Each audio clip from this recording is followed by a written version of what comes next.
So, as a leader, when crisis hits, what is your natural inclination? Do you try to just get out in front of it, or do you try to stick your head in the sand and just hope it all goes away? If you are wondering what the right tactic is, I have somebody with the answers today on the show. Her name is Lee Caraher, and I'm going to tell you how she coins herself. She says she's a communication strategist, CEO, author, and professional straight talker. And I certainly experienced that today in our conversation. She provides some excellent tips that can help you to be able to figure out the right path forward whenever you are in the middle of the maelstrom, in the center of controversy. It's a conversation that you really want to listen from start to finish. I already will tell you in advance, it goes a little bit long, but it's worth it. So stay tuned. Hi, I'm Karin Reed. I'm a 4-time author, Emmy Award-winning broadcast journalist, and communication expert on helping people to own the room, whether it be a physical one or a virtual one. Welcome to Speaker Dynamics. Okay, so Lee, I actually hit record before asking you the proper pronunciation of your last name. I would say Caraher. Is it Caraher? Yeah. Okay, and I'm keeping this in because I know, right? Authenticity is what I pride myself on in this podcast. But I'm really excited to have this conversation with you because having worked in media for many, many, many years, it would be people who were from your industry, public relations, who would frustrate the heck out of me because I'm like, so true. You're getting in my way.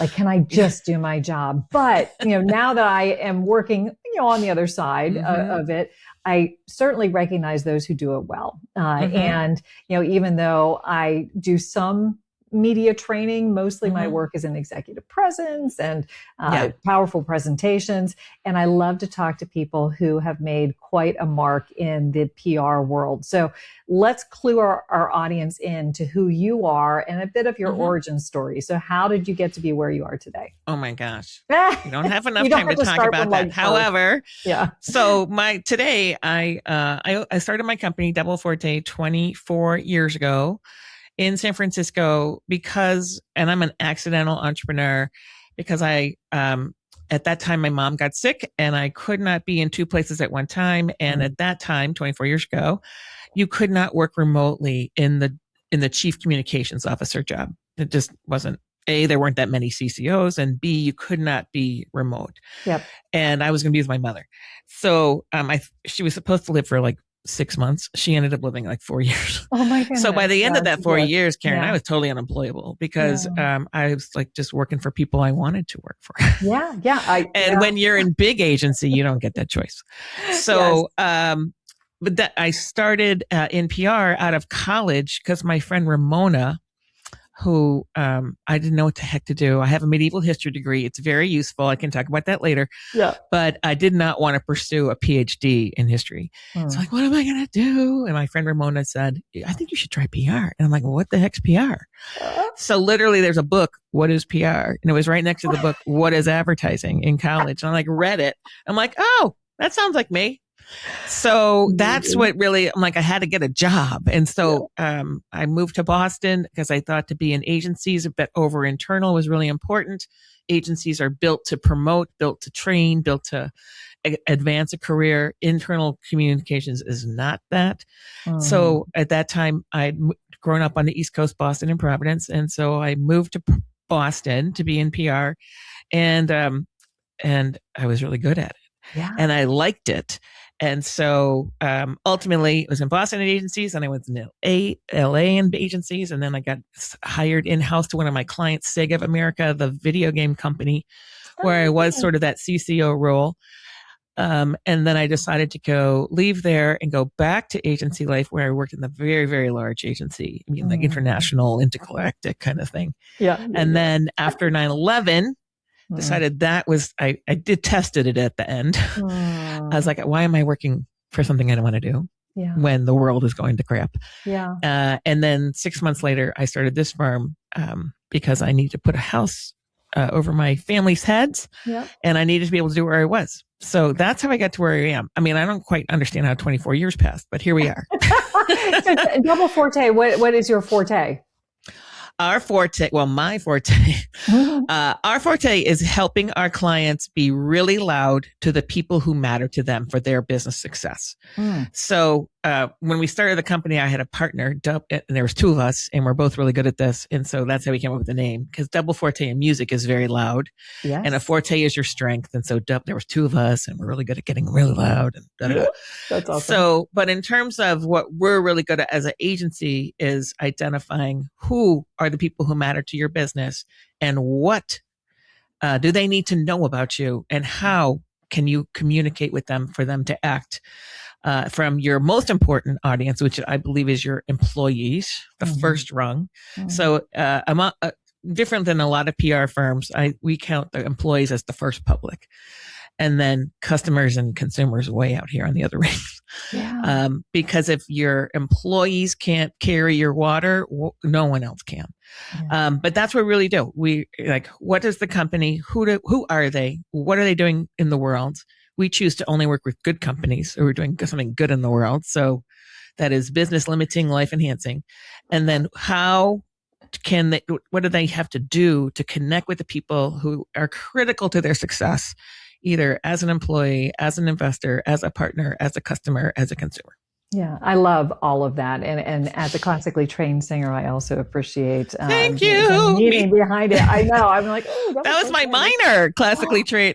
Oh gosh. All right. Well, we will go down that tangent way far, and I've only got 30 minutes with you. But today I wanted to talk about a topic that you actually discussed in your own solo episode on your own podcast. And it's focusing on that crisis communications scenario, which is the one that I do not enjoy playing in. So I've had some people come to me, they're like, hey, can you help us with this? I'm like, I don't think you want me. You want somebody who's much better at this than I am. But, let's talk a little bit about your kind of provocative statement that you made. You said you don't have a PR problem. You have a leadership or decision-making problem. Tell me more. Yes. So let's talk about crisis for a second. So when I started my firm, I didn't want to do crisis, because crisis doesn't happen at, Monday at 10. Crisis happens around Friday, around 5:30. About when your dog gets sick, Pretty much, right? It's all the bets are closed. And you're closing it up, and the phone rings. You're like, oh, don't pick it up, because it's going to be bad. Yep. But now with once social media happened, you have to be able to do it too. So I had done a lot of it before this firm, and I was like, well, if I have my own company, I don't have to do anything I don't want. Well, social media changed that. So I think about crisis is there are different kinds of crises. One is a natural disaster. That's a crisis. Is there a fire? Is there an earthquake? Is there a tsunami? These are things you cannot control. These are out of your domain, but you can control being ready for them. So I'll talk about that in a second. Yeah. Then there are crises of product recall. And this is the biggest thing, mostly for food and anything you put in your mouth, and toys as well, that you shouldn't put in your mouth. A lot of time for food, it's foreign object, like something got into the bag, or there was salmonella, or there was all these things. Right. And most of the time salmonella is very challenging because how you test for it. You might miss it. Yeah. But in general, it doesn't happen that often. But in general, for food recalls, you can probably avoid a lot of them if you have good practices. And so a lot of up and coming companies don't have all the food safety practices that they would have to have if you're Kraft or something, because they just haven't gotten to that scale. And then there's a lot of crisis that is own goals, as I would say, as we're watching the World Cup, right? Where you made a bad decision. And there's two things: you made a bad decision, or you had a bad behavior. And an executive bad behavior causes a lot of crisis, right? Okay. And that was a choice. I chose to have an affair with my secretary, or I chose to concert with that. Yeah, exactly. Yes. Or I chose to go to a strip club with everyone had a phone next to me during my IPO. Or I chose, these are decisions. This makes my stomach hurt. These are decisions, right? It's like I get those calls. I've gotten some of those calls in my career. You're like, I've gotten some. I'm like, what the F? Lee. Can you please, for the love of God? And you can hear my Rhode Island come out. For the love of God. I love it. I love it. So those are decisions. And so that, you cannot communicate your way out of a bad decision. Yeah. And then there's decisions like the VW. So many years ago, Volkswagen. Oh, by the way, that car that has no emissions. Yeah, it has more emissions than anybody else. We just didn't tell anybody. Yeah. So that's a decision. Someone decided that, right? Yeah. So there's things you can't control. And there's things that are just happenstance, like a piece of metal gets into a salad bag. That happens, right?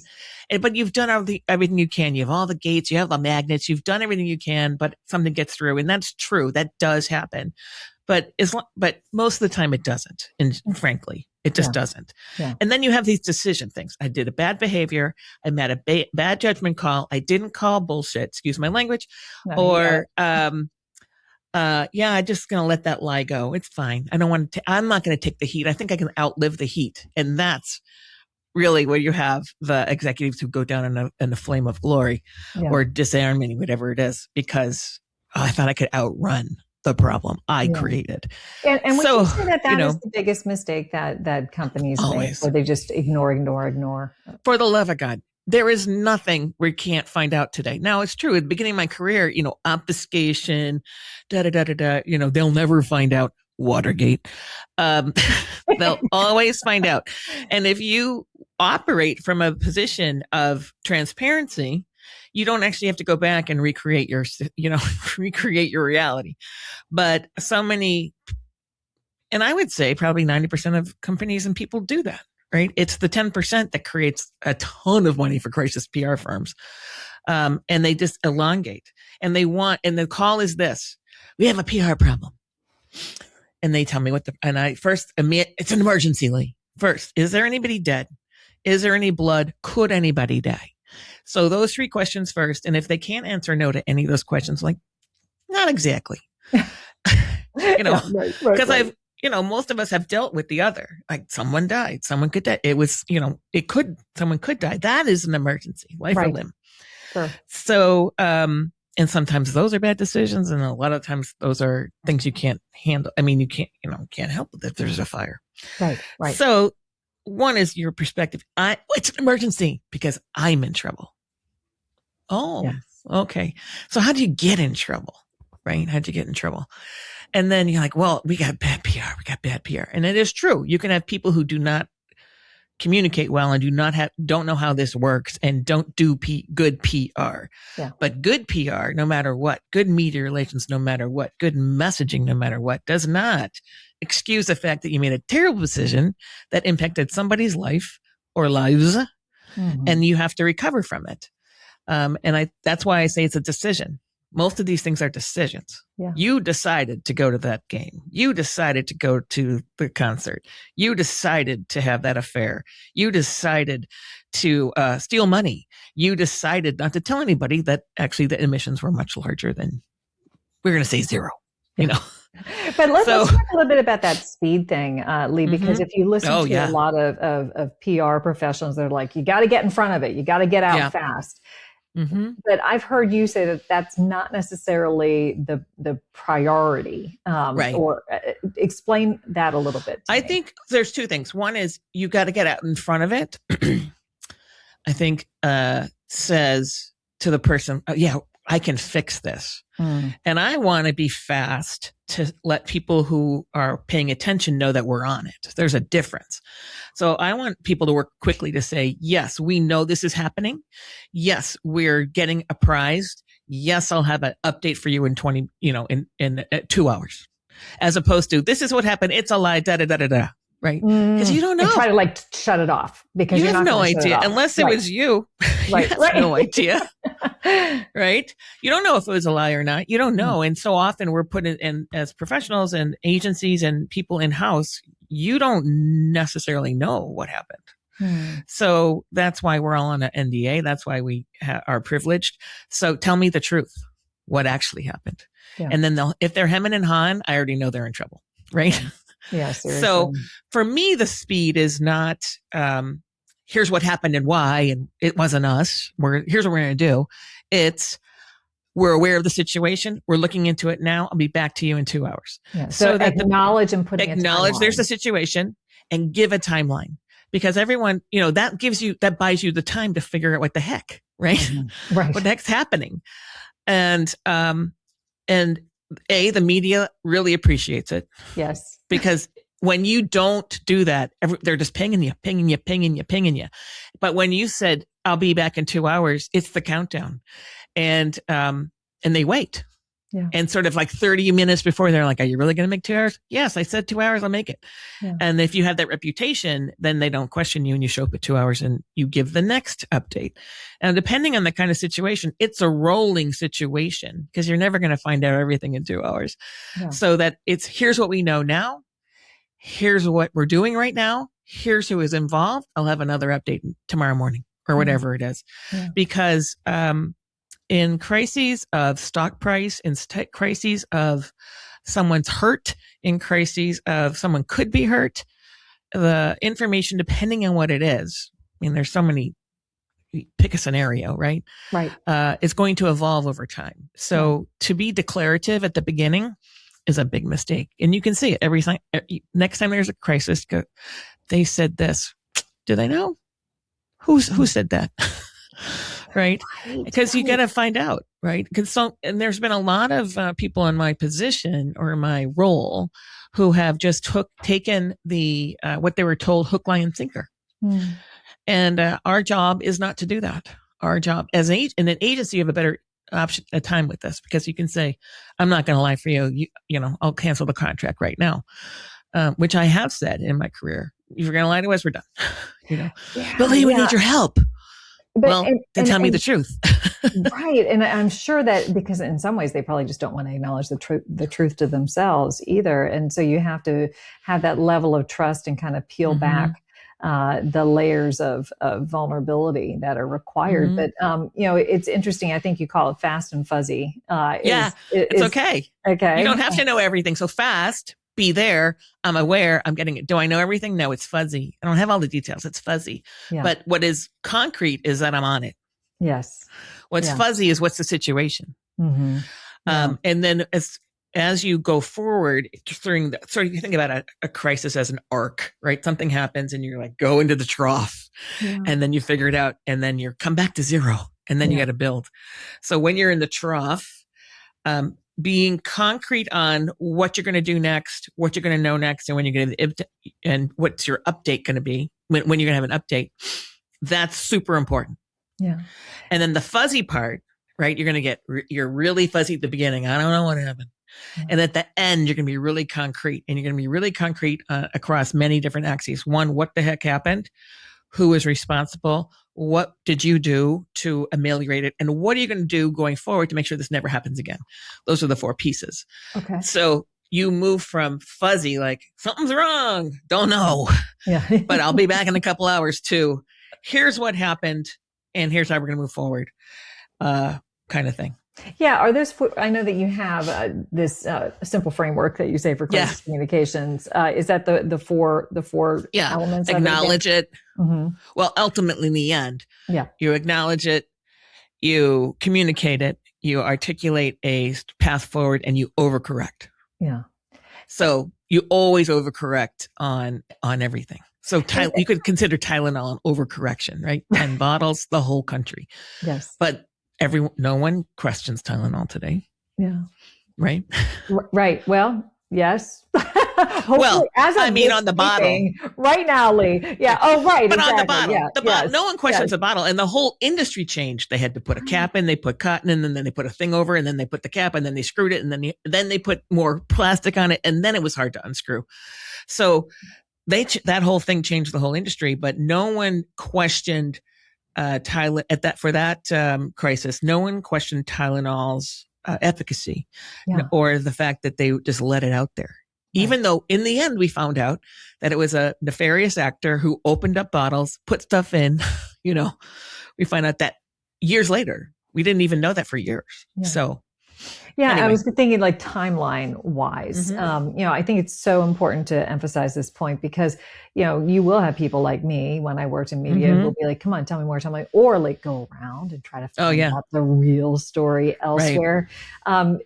And that is never going to be good for the client. Exactly. Never. So what do you consider to be some of the biggest mistakes that you have seen clients make or not, or other clients that are not working or not wisely counseled? What mistakes do they make when they are in the middle of the maelstrom?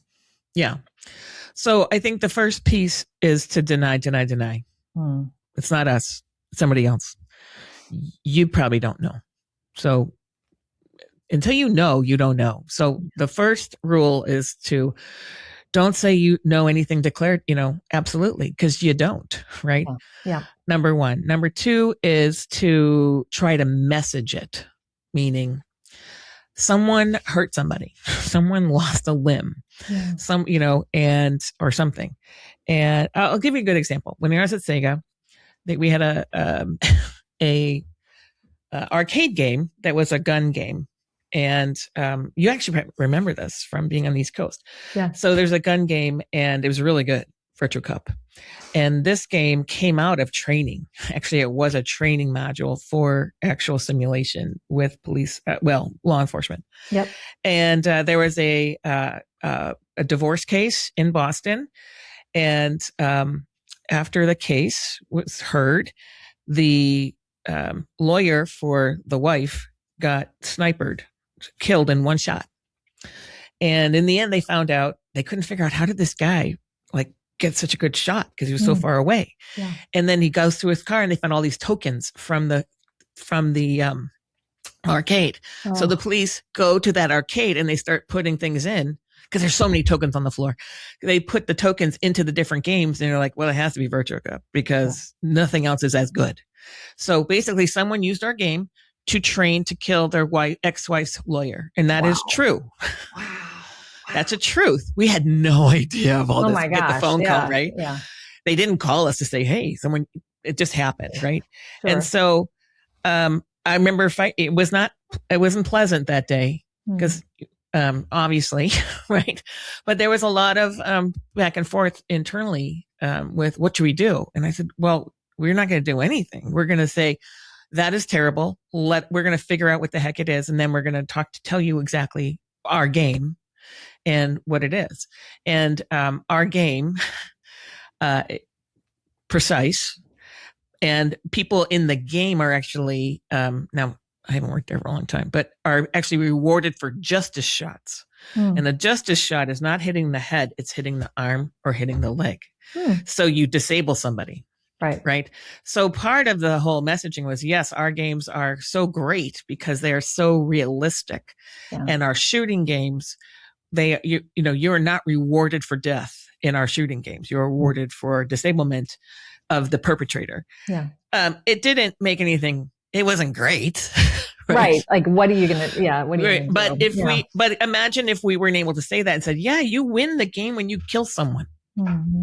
Yeah. And that was right when everything was happening in Congress with that. Yeah. So what did we do? For one, I was like, I locked everybody down internally. Nobody talks. Yes. Right. And two, we have one thing a lot of people make the mistake of is thinking they have the authority to talk when they don't. So when you don't have good chain of command on this, like this kind of situation, so-and-so's in charge, like I'm in charge, and here are the people who will be involved. Tom, Mike, Joe, whoever it was, a whole list. No one else can talk. And I will, kind of thing. Yeah. 3 is, and then you have to prepare that. Like at that time, there was no, I guess we had cell phones, but everything was like Slack. Where you Slack. There's nothing of that. We were all on our Blackberries. Right. But no one else got to talk. And I had a person internally who was assigned to talking to our internal staff because they all wanted to know too. Sure. So Dan had to talk to the internal staff. I handled everything else because it's just fast and furious. So then 3, it was like, what are our values? So if you don't have a decision, helper or a filter, it's really hard to make a decision. You might make a decision that feels like it's, we'll just decide to do this right now when it's wrong or whatever. But if your values are transparency, for us at that time, gameplay, have to have excellent gameplay, transparency, and being truthful. That was one of our values. Well, then I knew that, and usually for video games, you don't have to have human safety, but we added that afterwards. So, right? But like, what are the values? Okay, so human safety, gameplay, being transparent, being truthful. So I could say that if someone said, let's say this isn't what happened, but this happens a lot. We should just say this. And if I had the values of the company in front of me and go, it doesn't match 3, 4, and 5, we're not doing it, because you don't want your answer to a crisis to dig a deeper hole for you, right? Ever. So that's a big mistake. Just get rid of it, Lee. Just get rid of it. I'm like, and I really struggle sometimes with people like, you are now in the minus. You are negative. So you were positive, like plus 10. Let's just say on a scale, you were at plus 10. Everything was going well. And here's 0, and here's minus 10. You are now at minus 10. Someone's gotten hurt. So you're at minus 10. You just don't ping back to plus 10. You have to go through 0 to get to plus 10. So our first job is to get back to 0. And how do we get back to 0? By telling the truth, by working with our values, by telling people what we're going to do. And then we get from 0, once we get there, to plus 10 by overcorrecting and over communicating. Here's what we did differently. Here's what, make sure this never happens again, all the pieces, right? So, people who don't do this and don't understand how things travel, Lee, just tomorrow we can announce this. I'm like, no, we cannot. You got to build your trust back. Yeah. So, not understanding, not having humility in your communication process is also a big mistake on that. Yeah. And then thinking, and once it's done, thinking, oh, no one will remember that. People remember Tylenol and shooting somebody with a SEGA game for the rest of their life. That's what happens. Yeah. No, I mean, there are so many great things to pull out of that example that, I mean, this is going to go really fastly, and I want to know more. Can I ask you one thing? And we might get folks, audience listening, we might go a little bit over, but I think this is important. As mentioned, I do not do crisis communications. Obviously Lee does, but I also think it would be valuable for you to tell people what are some red flags when looking for somebody to help you with a crisis communication issue? Oh my gosh. Like what are a couple of those? I think okay, that's going to go a bunch longer. Okay, no. I know. The first red flag is, I think the first 3 major ones. Yeah. Okay. The first red flag is it going to cost you X? Like they haven't even asked you if it's true or not. Yeah. This is going to cost you, and it's always with a lot of zeros on it, right? So, but that's true because you're going to be working overnight. You're working on the weekends. It's true. It does cost more. In general, 3X to whatever normal. But if the first thing out of their mouth is, it's going to cost you $250,000. They haven't asked you a thing. They have no idea. This is not a person who is dealing from integrity. This is a person who's dealing from their bank account. And you just don't ever want to have your reputation in the hands of that person. They may be very good at it, but they may not make the right decisions for you at the same time. Yep. Number 2 on the flags, if they don't say what happened, like how'd you get here? Right? Then they're not discerning. They're not thinking about the whole piece. It's a transaction to them, not a relationship for the long term. And you may not be involved for the long term. You may just have to get them to a certain point, get them back to 0, and then somebody else takes over. But if the person you're hiring to handle a crisis is not thinking long term for you, hang up the phone. Hang up the phone. Because they don't have the wherewithal to think about them not being involved. It's all about them, right? And then I think 3 is ask, in terms of what are the regulations in your industry? Because a lot of times a crisis happens and you don't have anything. I know nothing about milk. I know a lot about milk now, but at the time I didn't know anything about milk. And what are the regulations and what are the government organizations that may or may not have to be involved given the situation. So if it's USDA or FDA or FCC or, all the things, if you don't have, if you're not asking those questions and it's in an industry that might have them, you are only solving half the problem. Yeah, so good. Yeah. And that happens to us. Like, we don't have experience in XYZ. We have an experience in ABC, and we can be very helpful in this place, but we would need a partner who understands this organization or what the county has to do or whatever it is, so that we don't miss anything. And sometimes we get the job. I'm always just very upfront about it.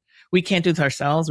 We can absolutely lead the charge, but we would need another resource. I can go find that resource. Or do you know that resource? Or here's a firm that could do it, who I think would do well for you. But if a firm just thinks they can handle you immediately, they're not the firm for you.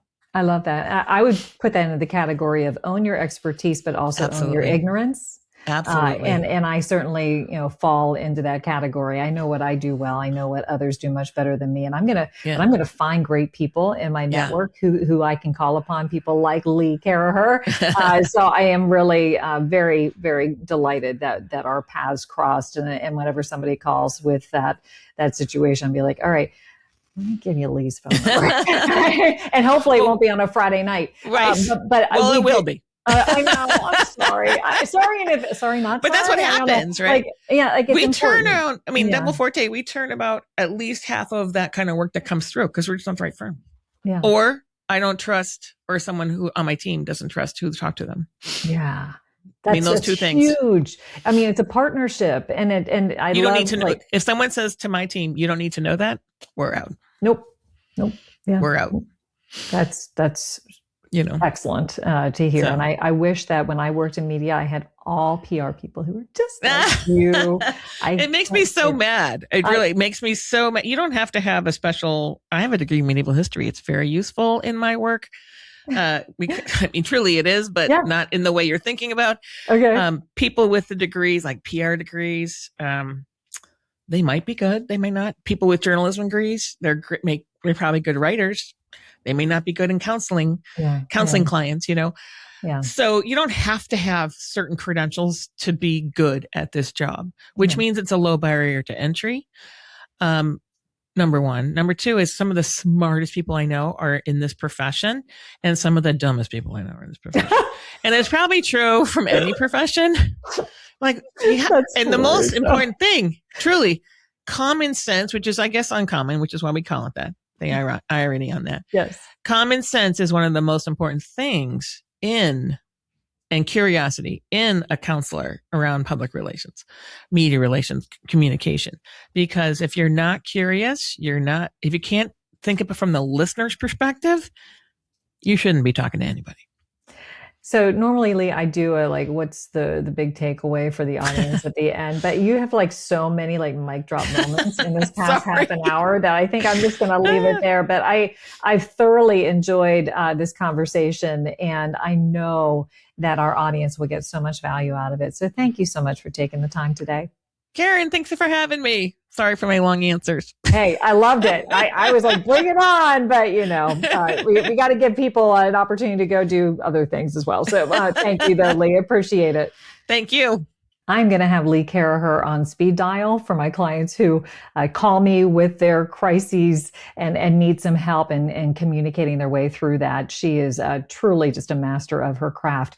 And that's why I'm really excited that she's also going to be providing some information for you in our bonus content. So for those of you who have listened or watched to this show for a while, you know that we always like to include a little bit of extra stuff at the end that you can get access to if you want to pursue the topic more. So in this week's bonus content, Lee is providing a checklist of things to ask yourself in a crisis, but also questions to ask of a potential PR crisis communications firm, because not all are created equal, as you might already know. I know as a communication coach, people will come to me with horror stories of past communication coaching experiences, and they're scarred because they're just made to feel less than on a regular basis. And it's scary. Communication coaching can be scary. And you want to make sure that you are approaching it with an empathetic ear to build people up.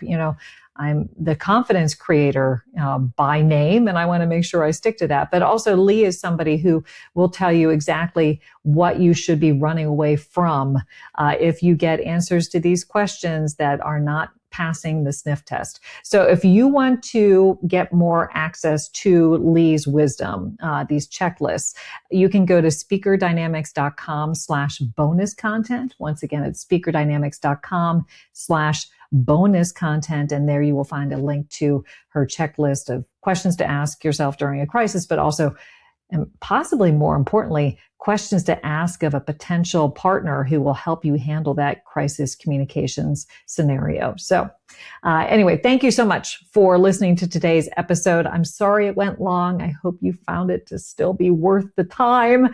And as always, thank you for listening. Until next time.